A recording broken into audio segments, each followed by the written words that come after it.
संगठन एनजीओ के 87वें health checkup camp में आपको बताते हैं आरजी हॉस्पिटल भी अपना सहयोग दे रहे हैं। सर नमस्कार, पहले तो अपना परिचय दे दीजिए। नमस्कार सर, मेरा नाम डॉक्टर अमित कुमार तिवारी है। मैं RG stone urology and laparoscopy hospital में काम करता हूं एज ए फिजिशियन और as a strategic business unit head. आज हम यहाँ कैंप में पेशेंट के अवेयरनेस के लिए ये कैंप एक ऑर्गेनाइज़ किया गया है, जिसमें हम उनको स्टोन से रिलेटेड कोई अगर तकलीफ़ आती है, वो कुछ जानना चाहते हैं कि इसके क्या ट्रीटमेंट ऑफ चॉइस हो सकते हैं, कैसे इनको अवॉइड किया जा सकता है, या अपनी लाइफ स्टाइल या जीवन शैली में क्या हम बदलाव कर सकते हैं जिससे कि इनकी फ्रिक्वेंसी थोड़ी कम हो सके और इनके बीमारी से निजात पाया जा सके।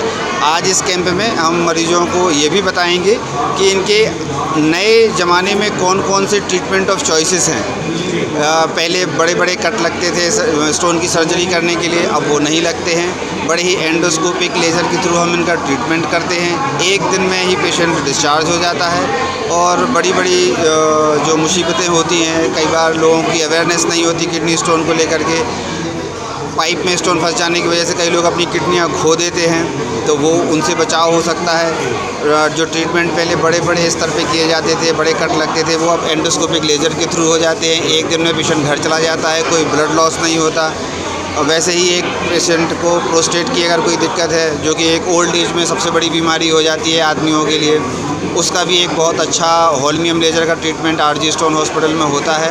वो भी लेज़र के माध्यम से होता है? वो भी लेज़र के माध्यम से होता है। एक 100 वॉट का होल्मियम लेज़र होता है, जो कि मोस्ट एडवांस है। इसमें भी कोई ब्लड लॉस नहीं होता और बड़े ही अच्छे से पेशेंट का जो ओल्ड एज की सफरिंग है, यूरिन ना कंट्रोल कर पाना, बेडिंग हो जाना, और कई बार तो ये कैंसर में भी बदल जाता है, तो उससे पहले के जो बचाव हैं वो सब हम पेशेंट को एक्सप्लेन करते हैं और इस ट्रीटमेंट के माध्यम से उन्हें बहुत ही अच्छी लाइफ स्टाइल इस ओल्ड एज में मिल जाती है। सर हमने देखा कि आजकल युवाओं को भी ये समस्या आ रही है, जैसे कि यूरिन की समस्या, जैसे कि हमने युवाओं में भी देखी है कि उनको यूरिन पास करते समय उनको दर्द होता है, जलन होती है, या फिर यूरिन या फिर पास ही नहीं हो रहा है, उसमें थोड़ी सी कमी आ गई है, जो पहले फ्लो आता था वो फ्लो नहीं आ रहा है, तो वो क्या समस्या हो सकती है?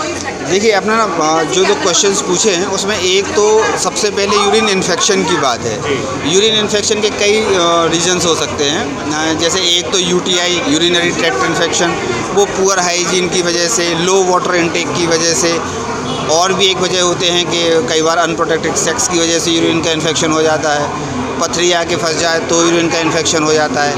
पानी कम पीना भी आज की एक सबसे बड़ी समस्या है। मोस्ट ऑफ द पीपल या जो यंग जनरेशन है वो एयर कंडीशन में बैठ के काम करती है, कम पानी पीती है, इससे भी स्टोन्स भी बनते हैं, यूरिन का इन्फेक्शन भी होता है। प्रोस्टेट की एक दूसरी समस्या है, जो ओल्ड एज में लोगों को यूरिन के इन्फेक्शन होते हैं। पूरा यूरिन उनका जो है वो पास नहीं हो पाता, यूरिनरी ब्लैडर में यूरिन बच जाता है, जिसकी वजह से भी इन्फेक्शंस जनरेट हो जाते हैं। आपने पूछा कि पुअर फ्लो क्यों आता है लोगों को। पुअर फ्लो कई बार 2-3 वजहों से होता है। एक तो कि अगर पेशाब की जो नली है, जिसे यूरेथ्रा कहते हैं, उसमें कई बार स्ट्रक्चर हो जाता है। स्ट्रक्चर यानी कि वो नली सिकुड़ जाती है, जो पेशाब की थैली के आगे का जो पार्ट होता है उसमें कहीं सिकुड़न आ जाती है, तो वो जो यूरेथ्रा की सिकुड़न है उसकी वजह से फ्लो कम हो जाता है। कई बार तो यूरिन एकदम से रुक भी जाता है ना। तो उसका एक जो है ये, चूँकि एक मैकेनिकल डिफेक्ट है, इन्फेक्शन की वजह से भी हो सकता है, ट्रॉमा की वजह से भी हो सकता है। तो इन सब के लिए ट्रीटमेंट ऑफ चॉइसेस हैं। इसमें कई तरह के जो हैं वो ट्रीटमेंट अवेलेबल हैं आरजी स्टोन हॉस्पिटल में, और डे केयर प्रोसीजर्स हैं। इसमें कोई बहुत ज़्यादा लंबा हॉस्पिटल स्टे भी नहीं होता है, तो उसकी फैसिलिटी भी बहुत अच्छी है आज की डेट में। अगर इस तरह से किसी परेशानी से पेशेंट सफ़र कर रहा है तो उसको इसके लिए आकर के हॉस्पिटल में डॉक्टर हैं जो यूरोलॉजिस्ट हैं, उनसे कंसल्ट करना चाहिए और प्रॉपर ट्रीटमेंट लेना चाहिए, बजाय इसके कि 2 दिन एंटीबायोटिक खा लिए, थोड़ा सा ठीक हो गया, फिर चले गए। इनसे रेजिस्टेंस डेवलप होती है और यूरिन का रेजिस्टेंस या इन्फेक्शन अच्छा नहीं होता। ये पेशेंट में अवेयरनेस होनी चाहिए इस बात की कि एक प्रॉपर चेकअप करें। ओल्ड एज में है तो प्रोस्टेट का चेकअप कराएं। अगर उन्हें कुछ पथरी से रिलेटेड है तो उसको निगलेक्ट ना करें।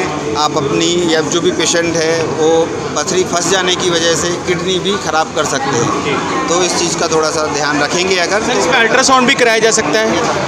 अल्ट्रासाउंड किस प्रकार का होगा, कैसे कराया जा सकता है? देखिए, अगर किडनी से समस्या है कोई तो उसमें किडनी, यूरेटर और ब्लैडर का हम एक अल्ट्रासाउंड करते हैं। Whole abdomen? हाँ, अगर गॉल ब्लैडर में पथरी है वो एक दूसरी पथरी की समस्या होती है, उसमें हम एक होल एब्डोमेन या अपर एब्डोमेन करके देखते हैं खाली पेट, ताकि पेट में गैस वगैरह ना हो और गॉल ब्लैडर अच्छे से डिस्टेंडेड दिखे। बहुत बहुत धन्यवाद सर, आपने ये जानकारी दी। सर दूसरा वही एक क्वेश्चन कि क्या ये ट्रीटमेंट महंगा है? ट्रीटमेंट बहुत से लोग जैसे कि महंगे ट्रीटमेंट होने की वजह से अपनी समस्याएं भी छिपा लेते हैं। नहीं, ट्रीटमेंट महंगे नहीं हैं। ये कॉस्टली सिर्फ इसलिए होते हैं कुछ ट्रीटमेंट क्योंकि इनकी जो एडवांस फैसिलिटी है, जैसे लेज़र है या एंडोस्कोपिक लेज़र है, ये आजकल सारे इंश्योरेंस में कवर होते हैं। तो एक तो आम जनता से ये अपील भी है कि मेडिकल इंश्योरेंस लेके रखें, ताकि उनकी जेब पे जब भविष्य में उनके ऊपर कोई ऐसा ट्रीटमेंट का खर्चा आए तो वो ना पड़े, है ना। और फाइनेंशियली इतने महंगे तो नहीं है, अफोर्डेबिलिटी में आते हैं। बहुत बहुत धन्यवाद सर ये जानकारी देने के लिए। और आपको बताते हैं हमारे साथ हैं डॉक्टर, तो आपको बताते हैं हमारे साथ डॉक्टर अमित तिवारी थे, जिन्होंने आपको बताते बहुत अच्छे से विस्तृत जानकारी दी। आपको बताते यूरिनिंग की समस्या को लेकर, यूरिन से जुड़ी समस्या को लेकर उन्होंने बताया। और आरजी हॉस्पिटल से वे जुड़े हैं और उनके आरजी स्टोन हॉस्पिटल से आपको बता दें वे जुड़े हैं और उनके परामर्श से आपको बता दें आप प्राथमिक उपचार के लिए आप डॉक्टर अमित कुमार तिवारी जी के पास जा सकते हैं। वो आपको सही गाइडेंस देंगे और सही उपचार के लिए आपको आगे अग्रसर करेंगे। हम सब कमल सबकी आवाज़ से संदीप चौहान की रिपोर्ट।